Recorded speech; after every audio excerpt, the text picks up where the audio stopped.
না স্কুলে যাতে আজ দেরি হয়ে গেল, কাল তো মার খাইছিলাম, আজও খাবো না পিটুম পিটুম। আমি যে যাই রে হিসেবে স্যার ম্যাডাম আমাকে কমই মারে, আর স্যার ম্যাডাম কয় ভালো করে পড়াশোনা কর, পুলিশের চাকরি পাবো। আর স্যার ম্যাডাম আমার থেকে বেশি পড়াশোনা করছে, ওরা তো পুলিশের চাকরি পাইলই। কে বাসু সেরা এত পেশাল পারতি পারতি কোনে যাচ্ছ? কে তোমার কল লাগবে, আমি কোনে যাচ্ছি? না এসা তো আত্মা যায়, তুই কব নাই কোনে যাচ্ছ, তাড়াতাড়ি ক কইলাম।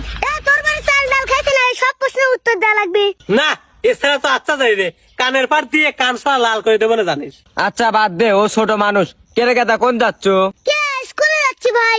এই সেরা তুই এত যাই রে, তুই স্কুলে যা কি করিস? কে পড়াশোনা করি। কত দেয় 10 আর 12 কত হয়? এইটা আবার কল লাগে। কয় আগে শুনি। কে ভাই সই। তাহলে আমার একটা প্রশ্নের উত্তর দে। কি প্রশ্ন? আমার মনে হয় তুই পারবো না নে। কি যে কোন ভাই, 7 সমুদ্র 13 নদী পার দেশে লোক আমি। বাপ রে, আমি মনে করছিলাম তুই ভালো চাল, এখন দে যে তুই আটাইলে যাই রে। যে